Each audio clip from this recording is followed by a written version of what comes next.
Amateur Traveler is in its 20th year now, but can you imagine if I had people on the show who had never been to the destination, but had just read about it or seen a movie about it? That wouldn't make any sense at all, and you wouldn't listen. We all know how important it is to receive advice from people who know a destination to get the most authentic local experience. And a great option for experiencing this is Explore Worldwide and their authentic small group adventures, led by local tour leaders, perfect for solo travelers who want to meet like minded people with a desire for adventure. I'm often an independent traveler, but two of my last three trips were with small group tours because they organize everything and it's a lot easier. If you want to recreate the tour I did to Malta, they have a Malta and Gozo Discovery Tour. I'm intrigued by one of their tours called A Taste of Sicily. The company again is Explore Worldwide, and visit exploreworldwide.com to learn more. And thanks to Explore Worldwide for sponsoring this episode of Amateur Traveler. The nights are long, the days are short, and the weather is chilly to downright cold, depending on where you are. It's a good time to slip into a Quince iconic Mongolian cashmere sweaters, which start at only $50. You can treat yourself to everyday luxury at an affordable price with Quince. If you really want to dive into luxury, you can check out their leather handbags, washable silk shirts, and European linen sheet sets. Whatever you're looking for at Quince, all the prices are 50 to 80% less than similar brands, and they do that by partnering directly with top factories and cutting out the middleman. They only work with factories that use safe, ethical, and responsible manufacturing processes. And of course, they use premium fabrics and finishes for that luxury feel in every piece.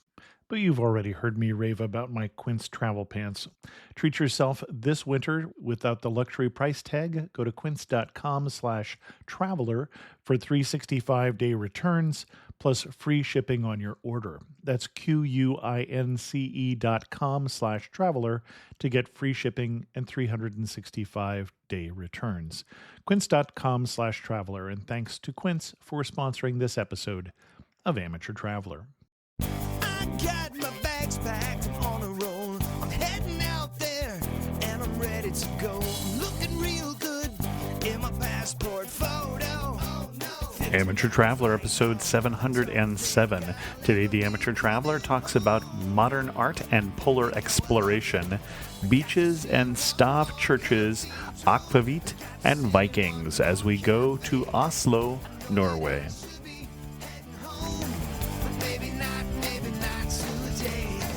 Welcome to the Amateur Traveler. I'm your host, Chris Christensen. Let's talk about Norway.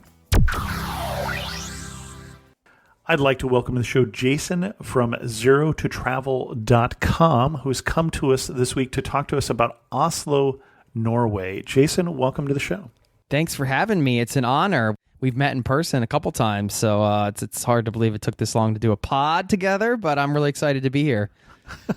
Well, and I do want to tell people, if you haven't heard of Zero to Travel, I would say is one of the other well-known travel podcasts out there, although we'll talk a little bit more at the end about what Jason does. It's a little different space than what we do, but it's a pleasure to have you on. Can't believe it took us this long to invite you on, but at some point, I think I was listening to your show when you were talking about Oslo, and I realized you live there, and we haven't talked about it in the show. And, well, that just made sense that you know something about it. And you live there not just out of chance.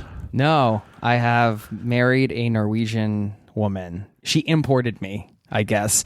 She had all the paperwork, and I made it over. No, it's funny because we met in Brazil, of all places. So there you are in warm Brazil, enjoying the islands. Next thing you know, you're in the dark, cold Norwegian winters. But no, it's been a great place to live, and we can talk about that a little bit if you want. But now I've been here I first came here about 8. Well, at least 2 kids ago. Yeah, definitely 2 kids ago. I have 2 small, I guess, half Norwegian, half American kids. I came originally about 8 years ago, but then I was going back and forth, just traveling on the tourist visa. You can only stay for 3 months at a time, so there was some back and forth while we were dating until I actually officially moved here, but I'm here. Excellent. Well, we're not necessarily talking about Norwegian immigration, but why should someone come and visit Oslo? So many reasons, really. And I think it's one of Europe's, I wouldn't even say Northern Europe, I'd say Europe's most progressive cities. I've seen it change so much since my time here. And one of the things that makes it special, it's one of those, well, there's a few things. First of all, the population's just a little under 700,000. So it's got that feeling where there's a lot to do, but it's also got the sort of the small town bigger city feel, if you know what I mean. One of the big highlights is the proximity to nature as well, because you have the Oslo Fjord, you have some beautiful forests and lakes. It seems like nature is really integrated into the city, and Norwegians are known for their love of nature and being outside. So it's not just that the proximity is good, but that culturally that influences the vibe in the city as well. So even though you're in one of the bigger, or the biggest city in Norway, you don't feel that disconnect with nature, because Norwegians always find a way to get out and go skiing, go running, go hiking, go biking, in all kinds of weather. I was just talking to my wife before we were recording, and I was listing off some of the museums and just talking about some of the things we were going to discuss, and just kind of realized, I think Oslo is a city with the best museums, or the best collection of museums, I would say. There's a very eclectic collection of museums here that kind of makes it stand out from other cities. And the people are friendly. I know there's a reputation that they're a little cold and steely, but if you start chatting with people, you'll see that they're very friendly people and always willing to just take a moment to be kind with you. They might be taken a little back if you talk to them on the street. They're not used to that, but you get a free pass when you're a tourist. So that's just a few of the many reasons why I've grown to love this city. I said a while back, I'm going to start dating Oslo, because when I first came here, I didn't have the feeling right away. I wasn't like, yeah, this is like a dope European city. Look at this place. It's like a place you kind of had to get to know, but I've seen the city change so much in so many positive ways. And also, I have gotten to know it. And once you do, it's really easy to fall in love. And now I think it's easier than ever to have love at first sight with Oslo, with some of the stuff they've done in the city. Excellent. Well, what kind of itinerary are you going to lay out for us? Oh, the itinerary. Yes, I'm an itinerary kind of guy. Well, here's the thing. I always like to do this when I'm traveling anyway. I kind of like to make modular itineraries. So I'll think about like specific kind of types of days I want to have, but then I can slot them in and out depending on my mood and different reasons. And I think one of the biggest reasons why that's a good tactic to use in Oslo is because of the weather here. Sure. So it's not every day that you get sun, and if you show up here and it's a sunny day and it's warm, don't assume that it's going to be like that the whole week you're here. I was here when I first came in a July, and I think there was 3 weeks of rain straight, and I'm like, really? Is this summer? This is insane. I haven't seen the sun in like a month.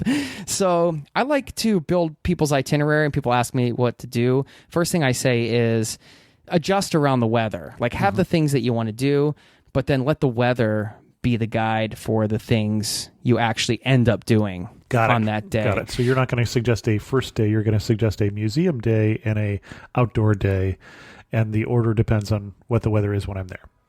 Exactly. I mean, we could look at it like indoor, outdoor, sunny versus rainy type things. I mean, Norwegians have a famous saying. It's I'll say it in Norwegian. It's du finnes ikke dårlig vær, bare dårlig klær. And that just means there's no such thing as bad weather, only bad clothing. Yeah. So like they go out in every type of weather, and that's true. I mean, my kids sleep in their sleeping bag at the daycare outside in the stroller when they're youngsters, and there's never like it's raining too hard, we're not going outside today situation. I mean, they just put on rain gear and go. So I think it's also good if you show up and there's bad weather, you should embrace that spirit that Norwegians have and just get out and do stuff anyway. Excellent. Should we talk about what to do? Let's talk about what to do. Well, I mean, I think when people do research on a city they're going to visit, they're always going to find the common sites, right? So I can highlight a few of those and why they are worth seeing. I know some people want to kind of get off the beaten track as well, so we can talk about some of that stuff. Vigeland Park is just a beautiful sculpture park. This guy, Gustav Vigeland, who spent basically a couple decades carving statues, and they ended up in this park. He's actually spent the later years of his life just living there and working on his art. And I find it really inspiring to see one man's work curated and collected in a beautiful outdoor setting There's a huge monolith right in the middle. We actually saw Bruce Springsteen play a concert there, which was pretty epic. So it's definitely one of those kind of known sites that's worth visiting. And it's not one of those where you have to kind of go and tick it off. I mean, it's a park. So you could show up, you could bring a packed lunch, you can hang out, you can have a picnic.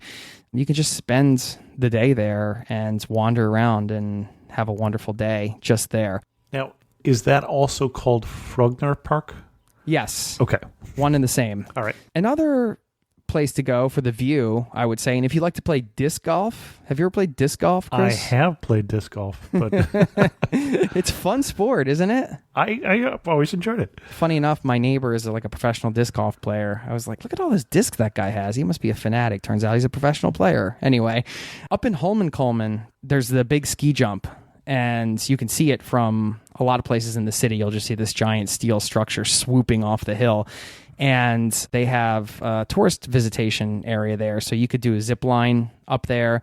There's some different activities you can do. But really, it's just a beautiful view. So if you want to go up there and just get a view of the city on a nice day, it's definitely worth a trip. And then if it's the summer, of course, I think swimming in the fjord is such a refreshing thing to do. So I like to kind of combine a bit of active travel type stuff with a reward at the end, if you will. So That would be ice cream, wouldn't it? yeah, ice cream, a beer, or Okay, I mean, all right, maybe in there this you go. case, I would say a swim or Okay. just getting to a beach. So they have the shared bikes here in Oslo, and they work great. So if you wanted to either rent a bike or do the shared bikes thing, you could ride from downtown out to this beach called Hook Beach. And it's just this really nice, it's a bit rocky, so it might be a little hard on your feet, but it's just really nice, chill beach, and you can go swimming in the fjord.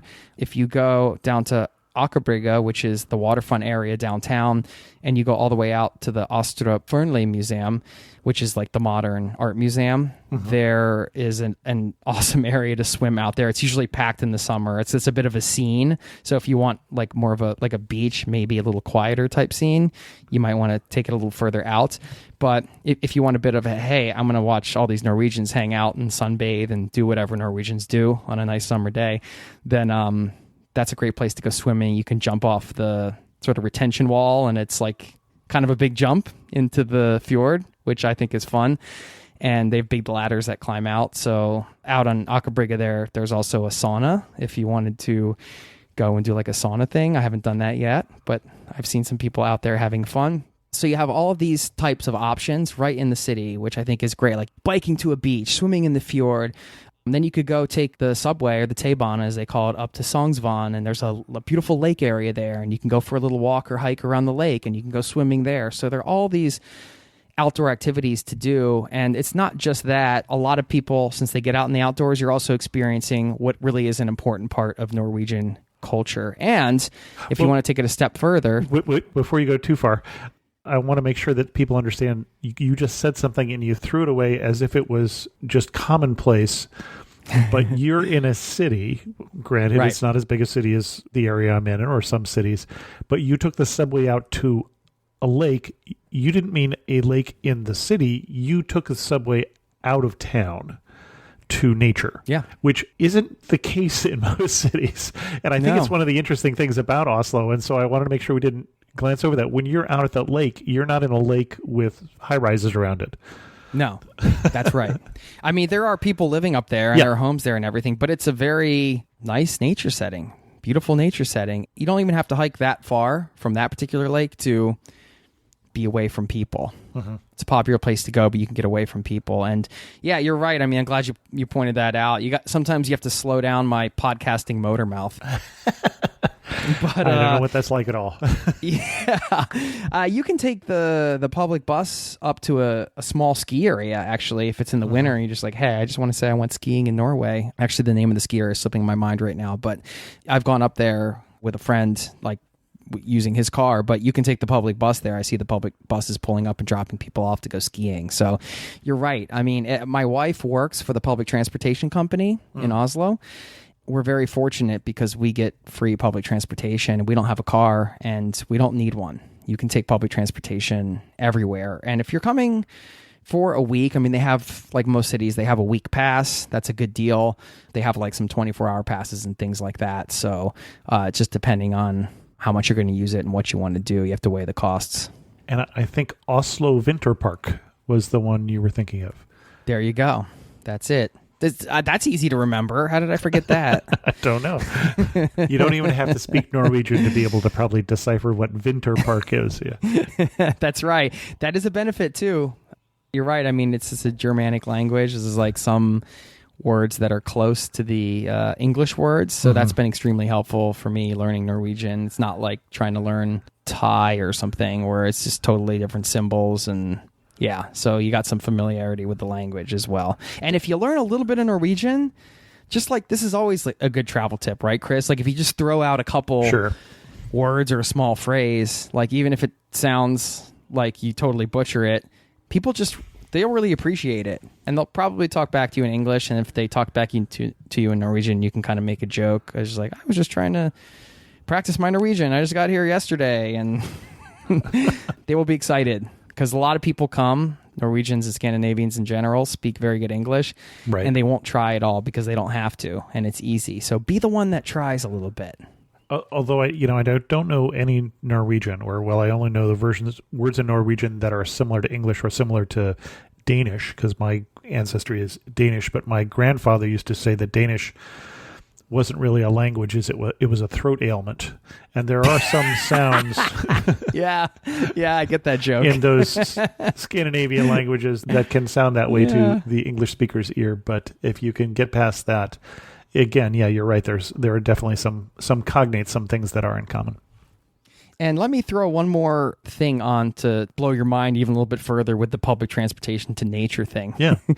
There are a whole set of islands out in the Oslo Fjord, and your public transportation pass includes boats out to a lot of those islands. Oh, so okay. It's awesome because you don't have to pay anything extra than you do. I mean, if you're staying in an Airbnb somewhere in town, I mean, you can just take the bus down to Aker Brygge, which is like the main waterfront area on the Oslo Fjord, and you can hop on one of these boats. I mean, you got to get on a boat out in the fjord anyway, take a nice boat ride, and take it out to one of the many islands out there, and they all have different things to offer, so we can't go through them all. But there's some beautiful hiking out there. There are beaches that are more secluded than the ones I mentioned already, so you can have like a real nice day out on one of those islands and just chill. It's a wonderful place to go. Well, and you mentioned the transport card for someone who's coming in as a tourist who's only going to be there a week rather than has married a Norwegian. Is there a good option for that? Is there the equivalent of the Oyster card or something like that for Oslo? I would get the week-long pass for public transportation. And then I think like every other city, they have some kind of city pass deal. So those always depend on how many sites you're going to be seeing and if it's right. I'm a kind of a slow traveler. Like I don't rush around and see a million things. I'd rather leave some things to come back to. So those aren't always worth it for me. But yeah, and I'm the opposite. So I get good money, good use of it. Right.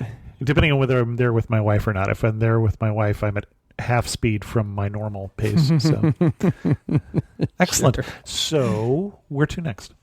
One of the things that people miss when they come to Oslo, I mean, I wouldn't say they miss it, but there's a wonderful music scene here. Okay. I really like to see live music, and there are so many artists that are coming through here, and we've seen some incredible artists that are, maybe they're just breaking, but they come here, and they don't have as big of a fan base yet. Mm-hmm. So you can see some spectacular artists in music in really small settings and get real lucky. So if you're kind of a music freak like me and you like to get out and see live music, then it's good to get your finger on the pulse of what is going on in the city while you're here. I think everybody, I mean, who doesn't love food, right? So food and nightlife type stuff. I don't get that. You've seen me. Clearly I love food. I mean, it's one of the best parts of traveling, right? It's like another way that you're exploring that culture is through your taste buds. There have just been so many great places opening up here. I do suggest if you want to try some traditional Norwegian things and you don't mind drinking alcohol, if you're a drinker, you can try the aquavit, which is primarily made in Scandinavia, and it's made out of grain and potato. It's an alcohol, and it's generally used as an aperitif. So, like I know I mean, people use it differently in different places. So like when I go up to visit my wife's family for Christmas, they always serve it in a shot glass with a beer, and it's usually homemade beer that my mother-in-law made. She goes into like her secret basement room, like Lord knows what's down there. There's like all kinds of things down there that she just like pulls out and comes up with. And one of those things is this great homemade beer that she makes, just this low alcohol beer. And I got to get the recipe so I can make it. But I think there's something special about the way she makes it, Chris. It must be like where she is and like the temperature of the basement. I don't know, but it's a good thing to try, and it's oftentimes, like I said, something that people will drink before or traditionally during like Christmas meals or other meals as well. Well, and we should tell people that aquavit, unlike your mother-in-law's low alcohol beer, is a little higher in alcohol.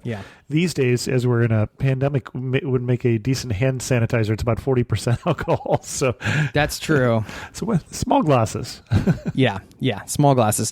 Well, depending on your mood, I guess, and who you are. Small glasses, big glasses, depending on what the in-laws are talking about. No, I'm just kidding. Well, and I didn't realize it comes from caraway and or dill seeds. And you'd said herb-based, and I didn't know what aquavit was made from. Yeah, I mean, I think a lot of the flavor comes from the herbs and you'll get the dill vibe when you taste it. But I love dill.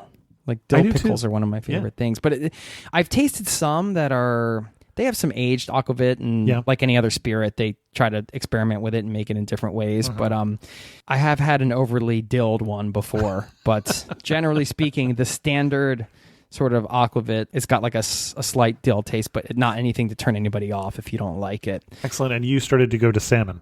Yeah, salmon. I mean, you're in Norway, right? Norwegian salmon. If you're wanting to save money, you're doing some meals at home because you're traveling through Scandinavia for a while. We know it can be expensive. We were going to get to that. Yeah, we can talk about that a little bit. Yeah, so you mentioned expensive. You live in a very prosperous country with some great oil money coming in, with a reputation that it's kind of hard to go there because it's expensive. Yeah. First of all, in terms of what's expensive and what's not, my understanding is meals out are more expensive than I would expect. Mm-hmm. And that a hotel room might not be cheap, but not quite as expensive as the restaurant in terms of compared to other countries. Is there anything else that's going to be a surprise to me in terms of expensive? Those are the ones that I usually hear in terms of reputation. Yeah. Here's a good general rule. And I don't remember where I read this, but in America, everything that you want is cheap and everything that you need is expensive, right? And in Norway, everything you need is affordable and everything you want is expensive. Do you get it? Okay. So health insurance, healthcare, it doesn't apply to the traveler, but free. But if I want to have a beer at the bar, that might cost like 10 or 12 bucks. In America, it's kind of the reverse, right? It's like you can get beer, cigarettes, all this stuff sort of cheap, and all that stuff here is expensive. The reason why is because they put heavy taxes on alcohol and cigarettes and all of those types of things, because the sort of philosophy behind it is, well, if you're taking in these types of things, that means you're probably not going to be as healthy as a person, and then that means we're going to have to pay more for you in terms of the healthcare. So there is a sort of methodology behind that, I guess. So you can think about that when I don't know if that'll make you feel any better when you want a beer and you're paying whatever, 10 or 15 bucks. But the restaurant meal is going to be a little more expensive too, and that doesn't depend on how healthy the restaurant meal is. No, that's true. It's one of my big gripes because that's a huge lifestyle change for me. But for the traveler, it's certainly possible to enjoy yourself without eating out all the time. I know a lot of places we go, that is a big part of the trip. I mean, that's definitely a huge part of the trip for me in a lot of places. I think it might just take a little bit of a mindset adjustment in Norway if you're on a little bit of a budget, because eating out, I mean, even Norwegians, it's expensive for them too. Right. I think people get the idea, we're like, oh, well, they're just eating out all the time too. But no, it's very customary to eat most meals at home, even when people go out to party. It's very common to have like a pre-party at the house, and people don't go out till like 11 or 12 because it's expensive to go out. So, and one of the reasons is that happy hour is illegal. Like you're not allowed to sell discounted drinks at bars and restaurants. So all these rules kind of drive me crazy because I'm like, well, if you want people to get out into the local community and kind of support local businesses, I mean, that's not the only way, but I think if they were able to like cut some of the taxes in the bars and restaurants, it would put a little bit of a into the eating out economy, I suppose. So getting a place that has a kitchen and buying groceries might be cheaper. Are there other suggestions you'd have? Big meal at lunchtime instead of dinner is the other thing that I generally hear for places that are more expensive if you're going to eat out. Are there particular street food or things like that that we can have that would save us money? Or yeah, so all of that, I think those are great general rules for anywhere, right? Like oftentimes there'll be a lunch special at a place and you want to fill up there and maybe do your dinner at home or whatever. One thing that you can always do is or maybe you should do if it's a nice sunny summer day. I'm not a huge fan environmentally speaking, but they have these things called engongs grills, which is it's like a one-time grill, essentially is the direct translation. Oh, okay. You buy them in any grocery store and they come wrapped in it's like a tinfoil base with coal in it and a small grill type thing on top, and you buy it and you take it to a park and you fire it up and cook some hot dogs on there. And it's a very Norwegian thing to do, like buy the Engongs grill, go out to the park, hang out, throw the Frisbee around and cook up some hot dogs. Interesting. So okay. There are these things you can do that you're not sealing yourself off from the culture and just huddling at home. I mean, you can still be out and do these things. The cafes are everywhere. I mean, everywhere you go, you'll see cafes, and they're not just serving coffee. They have sandwiches and pastries and things like that. Not super expensive, but you can still sit outside and have a sandwich for dinner or something instead, and then maybe have a little snack when you get home. If you still want to be out and enjoying yourself, you don't have to go out and have the big expensive meal. And then there are other places that, like one of my favorite places in town is this Indian street food place called Holy Cow in this neighborhood called Grunland. Okay. Yeah, it's just Grunland's like this very diverse neighborhood, and they have so much great ethnic food in that neighborhood, and that's just a wonderful place to go. And it's not, you're going to spend more than you would on a meal like that in the States, but you're also not spending so much that you're going to break the bank. You might be spending $20 or $25, which is maybe like more of like a restaurant type price that you wouldn't expect from like somewhere we order at the counter, but food's delicious. And there are all these types of places like that where you're not going to pay too much. And then, of course, you could take some Norwegian salmon home from the store. I mean, they sell sushi quality salmon in the store, and it's so good. I mean, we'll just buy it and come home and cut it up and have sushi. And then, if you do the Airbnb thing, that will give you a leg up on saving money, eating out for sure. It's all about the stores. Excellent. Well, I want to get back to what we're doing when we're not eating. What else are we going to see? You mentioned, for instance, if we have a rainy day, that there are some spectacular, interesting museums in Oslo. Yes. Well, there's one more thing I want to say with the eating. I think everybody has to have a proper Norwegian waffle with jam and sour cream. I didn't know that this was a thing until I came here. Hot waffle, they put usually sour cream on it, and then you put strawberry jam on top. And it's so good. And there's a place that I haven't been yet, but it's called Hansa Lovisa's Hus. It's supposed to be one of the best waffle places in Oslo, maybe in Norway. I always have waffles at my mother-in-law's. But try to find a Norwegian waffle. Oslo Street Food is another place that just opened up. It's one of these places where you go inside and they have all these different street food stands, and that's really cool to check out. There's a place called Motthallen that is in an old tram repair shop. So it's like one of these kind of, have you ever been to Chelsea Market in New York? It's kind of like the industrial vibe with different places to eat, and the fish soup there is awesome, and there's an Italian gelato stand that's really delicious there too. Yeah, I just wanted to get those few food things out there to everybody. Okay, so museums. Out in Bygdøy, which is an area you have to sort of wrap around the Oslo Fjord and come out to this little, technically defined as a peninsula, but it feels like that, right? You can actually ride your bike out there, and it's a really beautiful ride, or you can take a bus out there.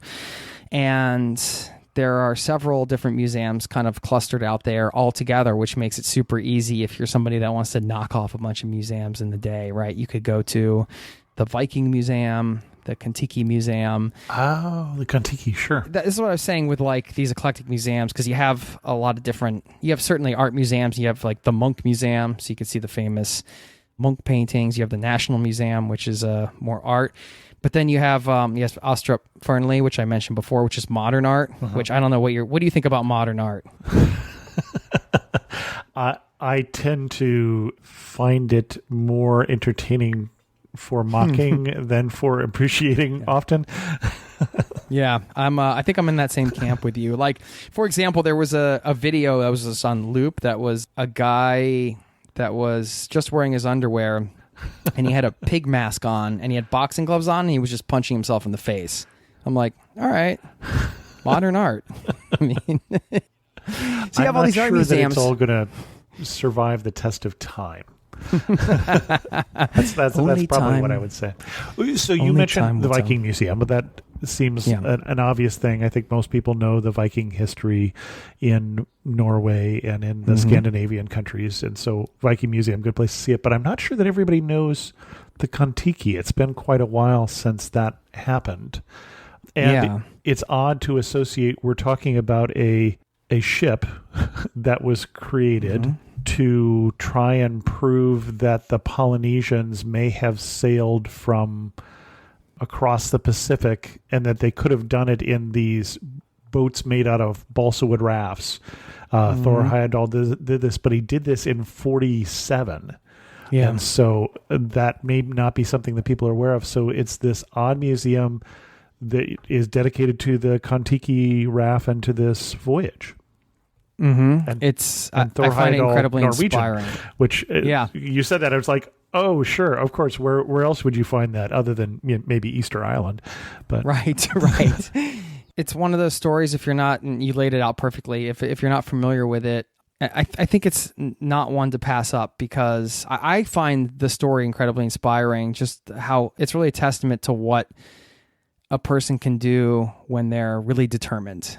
It's not just that they made the voyage and everything like that. It was all of the work that it took to even make it happen in the first place. All like sort of the faith it took to believe in the whole theory and his life, and it's all right there. And then you get to see the Kontiki itself. It's really powerful on many levels. So I'd highly recommend that museum. And I don't want to undersell the Viking Museum. I know everybody is probably going to make a stop there, but it's one thing to kind of read about the Vikings, another one to see an actual restored boat right in front of you and what they look like, and imagine how it was to be on that boat and sailing as a Viking through the ocean. And then you have the Folk Museum. If you're not traveling around Norway quite a bit, or maybe like you're doing some, I wouldn't say typical tourist trail, but you might be doing some visits to fjords and different things, you may not have a chance to see a Stav church, and you can see one at the Folk Museum. And it's an outdoor museum, so it's one of those museums that I always tell people, hey, if this is something you want to see, this is a really great museum to go to on a nice day if you can. And they've taken a lot of old buildings from different areas in Norway and basically set them in this museum. So you get to see a lot of different architecture and history from different parts of Norway in one place. It's really cool. And then they have people in costumes doing traditional dances and different things like that. So you get a lot of the different culture from across the country in one place. And that's a really cool thing to do. One of the things that makes Norway unique is how many dialects they have and how many sort of mini subcultures there are throughout the country. I mean, even just in these little towns will have their own dialects and words for things. So that's a whole other topic. Not so unique. We're just not used to that in this modern day. But any country had that. In fact, pick a country that you've been to, it probably has that sort of thing. But in a mountainous country, potentially even more so. That's true. The most independent languages of any country would be in Papua New Guinea because it's all mountains. And so Norway, you can picture, So you mentioned a Stav church, but we didn't pause there and explain what you were talking about. And there's probably at least one person out there who doesn't know what the heck a Stav church is. I wish I could describe, but basically it's like a medieval wooden church that's built in a very unique way. Like, you haven't really seen a building like this anywhere else besides these specific types of churches. Vertical for a wooden building, and I believe no nails. I believe we're back in in pegs and the sort of kind of construction. But yeah, because it's medieval, you don't find that many of them left. So a lot of the ones that we have are recreations. Yeah, they're really beautiful to see. Mm-hmm. The Polar Museum is another one. I'm not sure if you've ever visited there, but it's I haven't been to Oslo, so I would think Okay. it's safely say no. It is featuring a lot of the famous polar explorers and their expeditions to the poles. So that's another really cool museum to check out. I went there with my dad when he came to visit. It's the Polar Exploration Museum. Okay. It's another really cool one to check out. Well, and obviously, Roald Amundsen was a Norwegian who was he led the first successful expedition to the South Pole, where he managed to get his people back safely, unlike the Brits there on that particular. It's funny, they have a tradition for exploring the poles, I guess. I had the pleasure of, actually the interview hasn't come out yet, but I think by the time this publishes it will. I interviewed Arling Haga, who was the first person to walk to the North Pole and I believe to the South Pole as well. So he had an interesting book he wrote on silence. He spent like 50-something days not talking because he was by himself on that expedition. So yeah, that was a pretty unique take, getting to sit down and talk to somebody that's actually been there in that way. Those are, I think, some of my favorite museums in the city to check out, and they're all really easy to get to. I believe you successfully fulfilled the promise of these are unusual. Thank you. Good. You don't want to hype these things up too much because, yeah, you got to be able to back it up, right? Yep. Any other sites that you would recommend that we see were in Oslo? If you want to spend some time in a neighborhood for nightlife, like we mentioned before, Grünerløkka is the neighborhood probably that you want to go to, which is, it's just spelled like Grunnerlo with a slash through it, KKE. And there are a lot of different places to go out. And yeah, it's a pretty big sort of hip neighborhood, I guess I would say. So that's something to check out. If you want to do a nice walk in the city along a river, I think this is something that a lot of people might miss. It's called Akerselva, which is running through the city. And a great walk is to take the T-Bane or public transportation up to Nydalen, it's in the city. It's not super far. And then you just walk down the river on this trail and you just follow it the whole way. And you can end up in Grünerløkka at Mathallen, for example, where you can go get the fish soup or the gelato or whatever.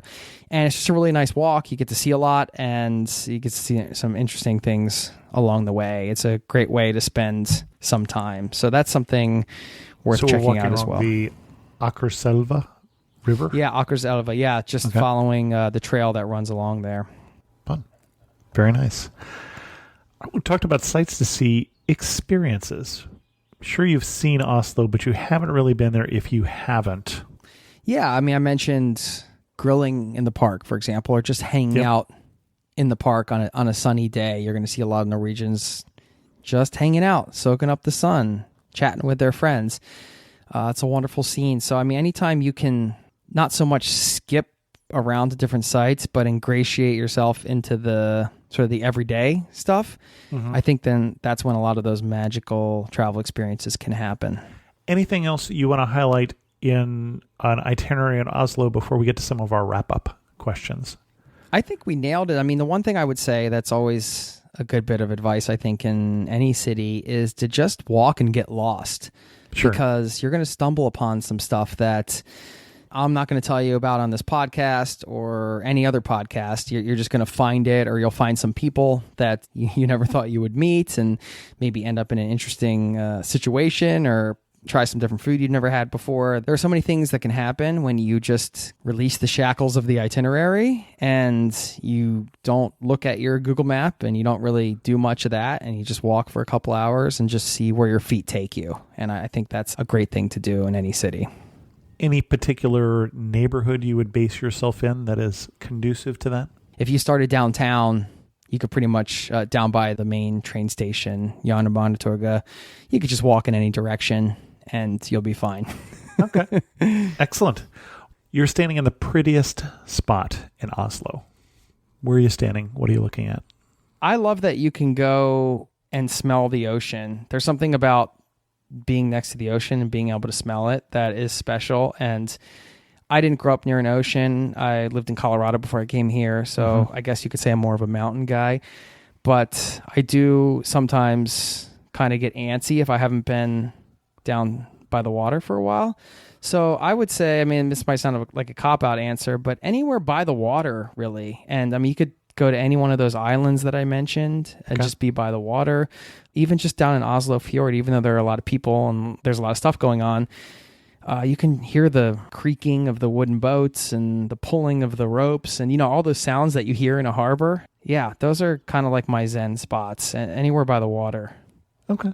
You're an expat, so one thing besides friends and family that you miss from the U.S. and one thing that you would miss from Oslo if you ever moved away. The dairy products here are outstanding. And food in general, it's fairly easy to buy local, and all of it's coming from a lot of these small farms, family-owned farms, and it's really not hard to buy local in that way. So in that way, it's very fresh. I mean, I would miss the most my mother-in-law's food because she makes, my wife's from like a rural area about 4 hours north of Oslo. I know this is cheating because it's not in Oslo, but I would miss being up there very much. And some of the meals that we have, that she'll make this delicious ground moose or whatever. And it's bought from a neighbor who hunted the moose that previous winter, and homemade beer and these types of things. And that is always so much better than the commercial moose, is what I find. Oh yeah, absolutely. You nailed it. But the butter, the milk, I don't know what it is with the dairy. It's just, I feel like they're eating good, healthy grass, and it just makes everything better. Good cheese comes from happy cows. That's what we say in California. That's right. You mentioned going 4 hours north of the city. One side trip that you would recommend, if you're in Oslo, you should also get out and go to... Before I answer that, I do want to tell you what I'd miss in America, because I have to make my plug for the Americans here, because there's a lot I miss. And I think probably the number one thing is going out for Mexican food. All right, I got it out of my system. Thank you. I would have put money on Mexican food actually being the answer, strangely enough. I just heard that. Although in Bergen, we saw a Mexican restaurant. So we're in Norway, and it said, Mexican food so authentic that Trump would build a wall around it. So sign in their window. Yeah, nailing it with the marketing there. I think so. All right. One side trip you would recommend from Oslo? I took a side trip with my dad and my stepmom when they were out here. Drabak, it's an island that isn't too far from Oslo. You get to take a boat out on the fjord. They have like a Christmas store there. They sell all these Christmas ornaments. They have a lot of different, sort of like those knick-knacky kind of stores, but like good stuff. And it's got a kind of a peaceful vibe. And if you aren't into exploring this small village, which is about 13,000 people out there that live on that island, you can always escape to the coast of the island and do some swimming or just take a walk along the coast. So it's kind of a cool place to just check out that has a bit of a different vibe than Oslo, and it has some World War II history as well. Excellent. One thing that makes you laugh and say only in Oslo. People are sort of... It seems like they're just really trying not to bother each other. From my understanding, that is a polite thing.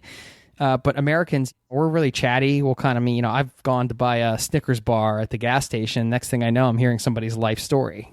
It's just not like that here. So it always kind of makes me laugh it's not in a funny way, but kind of in a strange way, because it's not like people are not friendly. It's just their version of being polite is not bothering each other. So if I'm doing an American thing that's out of context, I guess it always kind of makes me laugh to get those sort of unexpected reactions. Like, what is this guy doing talking to me on the street? Well, the old joke, and I've heard it told for Finns and Norwegians and all the northern peoples or just Lutherans or whatever, is how can you tell if a Norwegian is an extrovert, and that's that they stare at your shoes when they talk to you. So that's good. I've never heard that. But excellent. And last question, if you had to summarize Oslo in just 3 words, what 3 words would you use? Underrated. Okay. I know this is 2 words, but natural beauty. Okay. We'll hyphenate it. And pleasant. Okay. Excellent. And our guest again has been Jason from zerototravel.com, which, as we mentioned, Zero to Travel, best known for being a popular travel podcast. Yours is a little different, though. Your target audience is who? Well, it's really anybody who's interested in more maybe of a long-term or full-time travel lifestyle. Or I would say really anybody that is interested in adding more travel into their lives, because if you want to do more traveling and you love travel, a lot of times that takes kind of a lifestyle change or a commitment. It's tough to do a ton with the 1 week or 2 weeks off a year. So through Zero to Travel, and also my business partner and I have a community called Location Indie.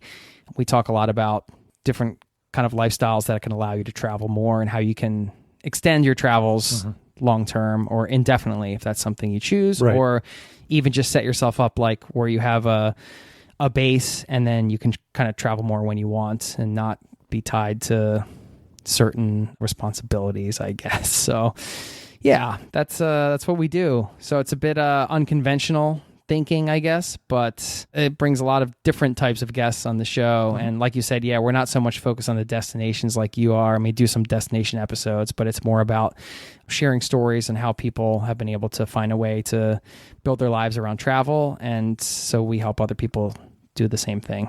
Yeah, no, I have occasionally sent guests your way because they're pitching me a show that is more topical than we cover here. Sure. In fact, I actually just sent you one recently that was, I think you just had on the last show that I've heard, which was about living in Antarctica. Former guests of this show, but they came on here and talked about visiting in Hunan, China. So we'll send people over there. Is there anything specific in terms of Oslo or Norwegian resources on Zero to Travel that we should send people to? Hey, I mean, they just listened to this podcast. They got it all. You beat me to the punch. You beat me to my own punch, Chris. Well, you can include this player on the blog post that you eventually write about Oslo. So, I know you've had him as a guest, but I'll plug our mutual friend David's site. This, lifeinnorway.net. oh yeah. He's got some great resources. He did on Lofoten Islands. Oh great yeah, guy. a place I still haven't visited and would love to. I said islands. It's a peninsula. Sorry. Okay, no worries. And visitnorway.com is the tourist board site, but it's actually really good. It's really well done. And of course, the Google. You always got the Google. Jason, thanks so much for coming on Amateur Traveler. About time that I invited you. Sorry for the delay, and telling us about your love for Norway and specifically for Oslo. Thank you. Hey, it's your turn. We're going to have to turn the tables and bring you over to the Zero to Travel podcast soon. We'll have to figure that one out. Say the word. I just said it. Oh, there you go. Okay. No, I'm sorry. The word was artichoke. Thanks a lot. It was a real honor to be on your podcast. I think it's so impressive how many places you've covered in the world and how long you've been doing this. And it's just been a real pleasure to chat with you. So I really appreciate the opportunity and the time. Thank you so much. In news of the community, thanks again to those who have chosen to sponsor the show via Patreon. A special thanks to Nathan Brennan and Nina Sparks, who just started a sponsorship this week.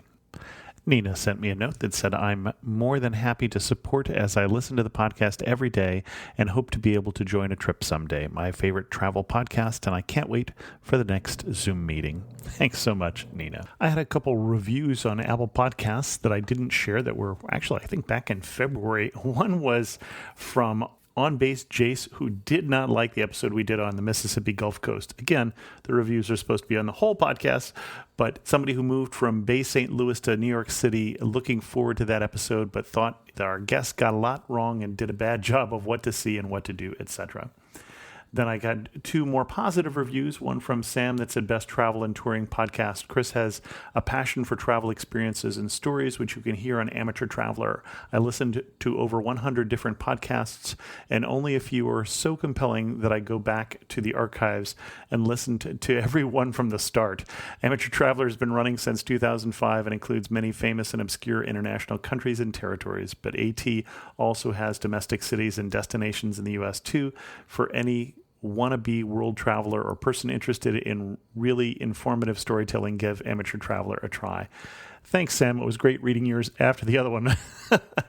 And also heard from Julesy, who said, binge. This is the podcast I've been looking for. I can't believe it took me so long to find it. I'm very new to the podcast world in general, having only listened to a few true crime podcasts to start, but this is where it's at. I've traveled a fair amount, mostly domestically, but dream about lots of international travel. Literally everywhere is on my bucket list. This podcast fulfills my itch to learn more about exotic and domestic locations between my travels. Chris is interesting and knowledgeable. I'm currently binging on the hundreds of episodes. And thanks again, Julesy. And with that, we're going to end this episode of Amateur Traveler. We have the 15th anniversary of Amateur Traveler coming up on July 2nd. It's quite a milestone. Didn't think I would ever get there, and I was just doing the math. And for the first 10 years, we averaged 47 episodes a year. My goal was 48, but we averaged 47. And I was just checking to see if we averaged 47 for the whole 15 years, what episode would we be at? And it was 2 episodes ago. And so we're somewhere between 47 and 48 episodes a year for 15 years, assuming I keep doing this until July 2nd. Thanks so much for listening. If you have any questions, send an email to host@amateurtraveler.com, or better yet, leave a comment on this episode at amateurtraveler.com. And thanks so much for listening. I got to see one more.